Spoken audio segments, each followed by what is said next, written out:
Hi everyone, you're welcome back to my channel. My name is Nancy, and if you're new to my channel, kindly subscribe, share and like my videos, and also put on your notification bell to be notified when I upload new tutorials. In today's tutorial, I'll be showing you how to make a simple halter neck blouse. This is a requested tutorial, and the name of the fabric I'm working with is a silk fabric. You can also make use of a chiffon fabric. So as it is on the thumbnail, I'll also be making use of a neck chain. So I got this chain for 3,500 naira. It's quite long, but I would advise you to get a chain that is not as long as mine so that you won't spend much. The width of the fabric I used is 25 inches and the length of the fabric is 60 inches. So let's get started. The first step is to fold the fabric into two equally. The next step is to further fold the fabric into two equally.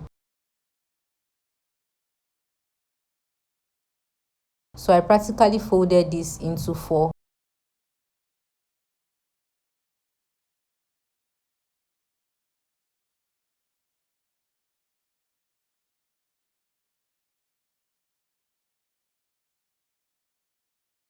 The length of the top is 25 inches plus 1 inch sewing allowance on the hem.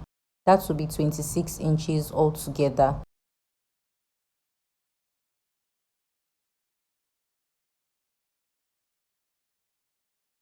And since it's an off-shoulder blouse, I'll be subtracting 6 inches. This simply means that the neck chain will replace the 6 inches I'm about to deduct from the upper part of the blouse. And this line will be called the neckline. For the neck chain casing, in which the chain will be passed into, you need to add 1.5 inches sewing allowance above the neckline. The full length of the blouse is 25 inches, but I added 1 inch sewing allowance, which made it 26 inches.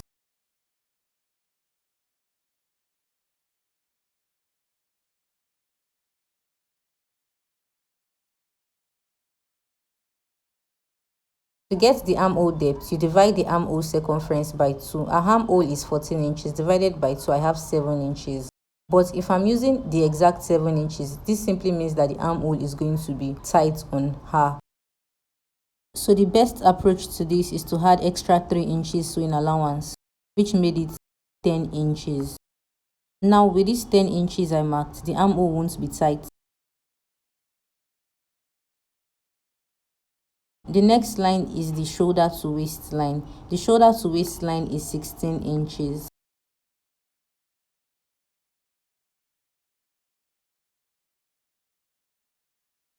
Now the armhole line represents the bust line.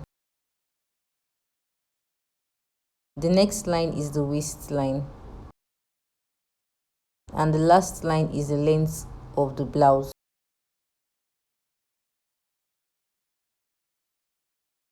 The next step is to mark the horizontal measurements.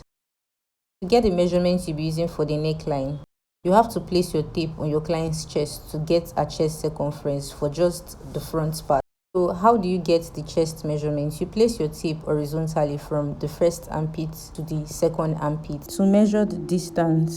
So from there, I got 12 inches. I divided it by 2 and I marked 6 inches. So the essence of using the chest line is because you don't need to start taking the measurements and then still adding extra allowances because you want it to have some ruffles on the neckline.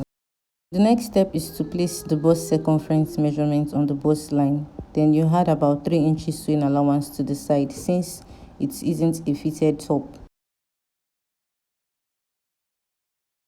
Now on the waistline, I'll place the waist circumference divided by 4 plus 3 inches sewing allowance by the side of the exact measurements. To connect the bust point to the waist point as shown, the next step is to place the tape on the hemline to mark the hip circumference divided by 4 plus 3 inches sewing allowance by the side to connect it to the waistline.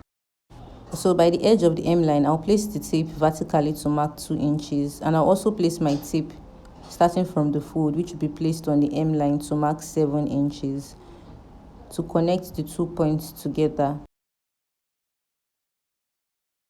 The next step is to cut the blouse.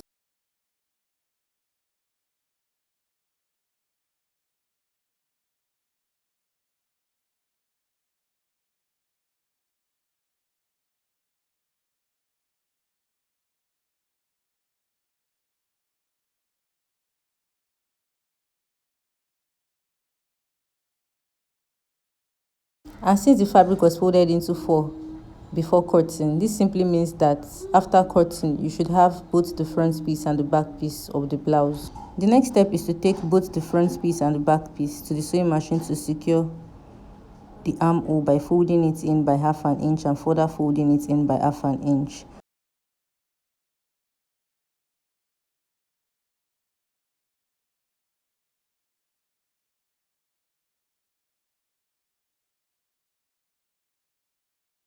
Obviously, you can see that both the front piece and the back piece of the top are the same. The simplest way to differentiate the back piece from the front piece is to attach a tag to the back piece. So you can easily differentiate that, okay, this is the back piece with the tag and why the front piece is without a tag.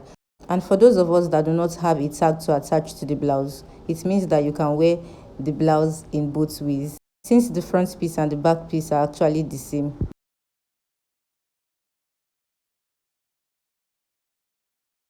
The next step is to get the chain casing in which the chain will be passed into. To achieve this, you need to fold the edge of the upper part of the blouse in by 1/2 inch. Then you further fold it in by 1 inch.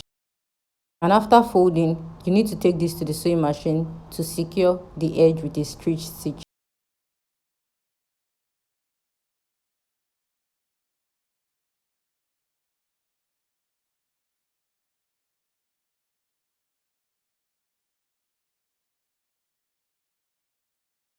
Now I'll also repeat the same sewing method for the second piece by securing the top part of the blouse to form the chain casing.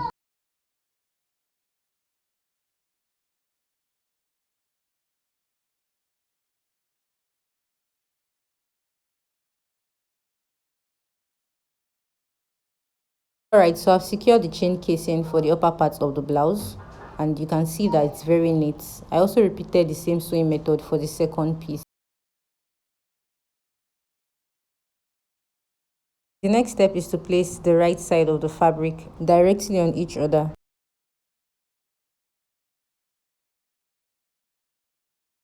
Now I'll take the blouse to the sewing machine to secure the side by 1 inch.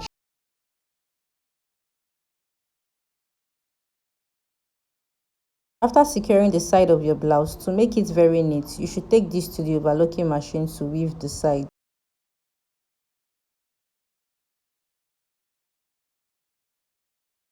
The next step is to turn the blouse to the right side of the fabric.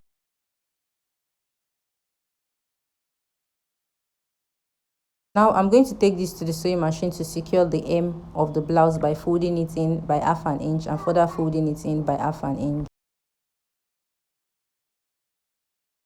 Alright guys, so I've secured the hem of the blouse and this is the outcome of the blouse. The final step is to insert the neck chain into the neck chain casing.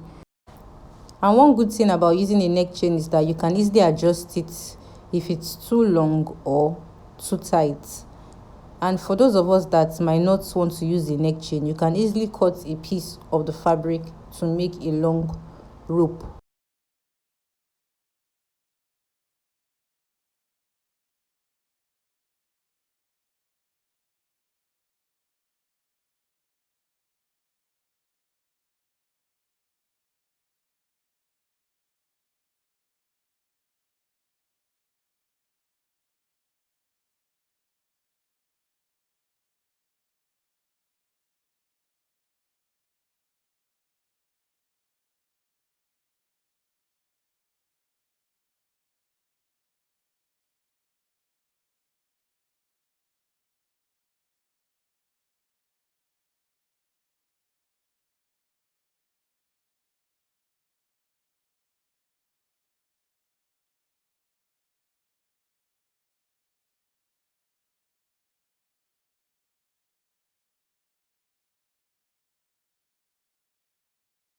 Alright guys, thanks for watching to the very end. I hope this tutorial was helpful, and if you are new to my channel, kindly subscribe, share and like my videos, and also put on your notification bell to be notified when I upload new tutorials. Thank you so much.